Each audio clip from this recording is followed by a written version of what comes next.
Good morning. All the world's a stage, said Shakespeare. And this Wednesday morning, our Coco stage is getting a little wild because Shakespeare in the Wild, did you see how I did that? Yeah. Thank you all, is joining me now. My former colleague and dear, dear friend, Shannon Altner. Hello. Hello. Hello, I'm so excited. She's the Associate Artistic Director of and actor of Shakespeare in the Wild. Yes, and she's a great actress. And as well, of course, Erin Vega, the director of the Comedy of Errors. Welcome, you two. Brava, brava. Thank you. So excited to talk to you. I studied Shakespeare. I was in Shakespeare's plays. I'm trying to get a hair out of my face. Oh my gosh. We're going to leave it there. Shannon, what is Shakespeare in the Wild? So Shakespeare in the Wild is a theater company that is based in Centennial. And basically what we do is we build a stage every summer under 2 gorgeous cottonwoods, and we invite the public out for free Shakespeare. We do a free Shakespeare production. So people come out with their chairs, they've got their picnics set up, friends and bring your family. Own food. Oh yeah, you bring everything in, you pack in, pack out. We're very Colorado like very, that. Very. And yeah, we do a free production of Shakespeare. Unbelievable. The accessibility to me is like, sometimes you think of Shakespeare and the elitism of that and like going to the theater, but this brings it to the people, which is what Shakespeare did in the first place. Am I right? Yes. Okay, Erin, if I'm being honest, Comedy and Error sounds like my morning every day, okay? What are we in for? Tell me about Comedy of Errors. Comedy of Errors. I don't know it very well. Yeah, very few people do. It's not one of the ones that's taught in high school. Yeah. It's super funny and fast. It was sort of Shakespeare's equivalent of like a sitcom back in the day. And it was written for a whole bunch of college students, so you know the jokes are kind of a little baughty. Yes, in Shakespeare style, so the kids can still enjoy it. You know, like a Pixar movie, the kids goes right over their heads and the parents go, that's funny.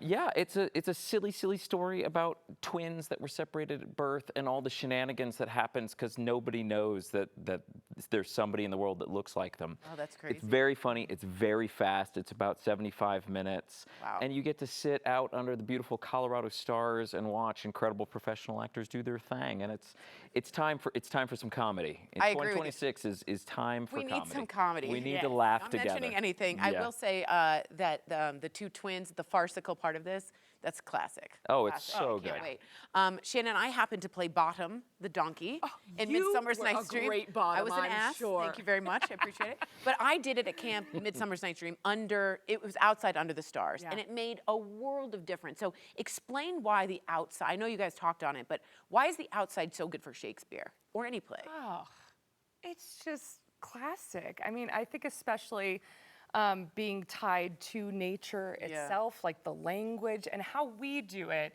it's really just distilled down to showing off the language, the storytelling. We don't have a lot of bells and whistles and tech. We've got a couple lights. We've got some speakers so it can hit you in, like on the back wall is what we call it, right? In the field if you're really far out. Because we had 500 people. Stop. Yeah, last Friday and Saturday. Stop. So we're drawing really big crowds. And so I think everyone's feeling that magic. Yeah. You know, you're under these gorgeous trees, you've got the stars, you see the sunset during the show. But there's no better way to experience Shakespeare. I completely agree with you. That just sounds like magic. That really sounds like magic. Okay.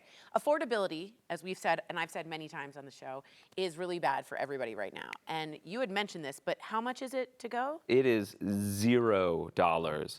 0 gentle dollars. So we've collected sponsorships from all sorts of wonderful companies, including the City of Centennial, which is one of our partners, which is wonderful. Again, we're bringing in hundreds of people per show to this experience, and so it's a really great chance to experience something like this with a low threshold, right? Come in, bring your picnic basket, bring your kiddos.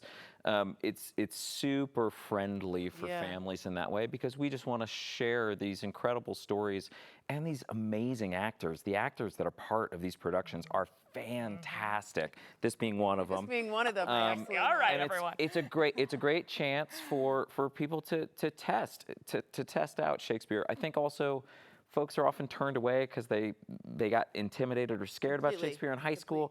This is not that experience. Shakespeare back in the day was performed without all the bells and whistles. Just at the Globe. In the theater that was lit by the sun and happened in the middle of the day, and there were penny tickets. I mean, you had to stand at the time. We let you bring chairs, but you know there's always been accessibility with Shakespeare, and that's really fantastic. So you get to see these professional actors in a gorgeous Colorado setting for free.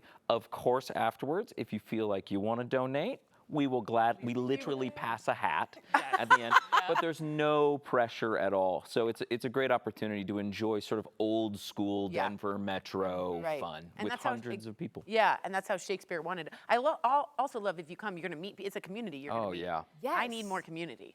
I got to get coffee with you. Okay, we said this is a family-friendly event. Kids can come, Shannon? Yes, I have to tell you, we have this group of kids, neighborhood kids. You haven't experienced it as much because he directed and left, he pops in every so often.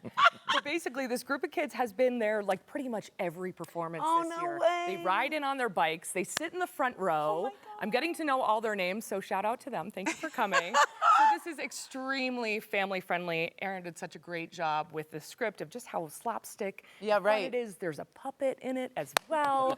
So fun for the whole family, for sure. That's great. And when you're doing farce, you have to be on the beat. It's almost like footsteps to know how fast It's musical. It is. There's a whole rhythm, right? Yeah. I sound like I should be in it. Yeah. Come on by. Next year, we've got our next actor. What? There we All go. right, attend the closing weekend of Shakespeare in the Wild this Thursday through Sunday. I want you to RSVP today by going to shakesinthewild.com. That's a cute little website right there. You can also find them on social media at Shakes in the Wild. Remember, this is free, and the shows start at 7 p.m. It was lovely to see you and lovely to meet you. Absolutely.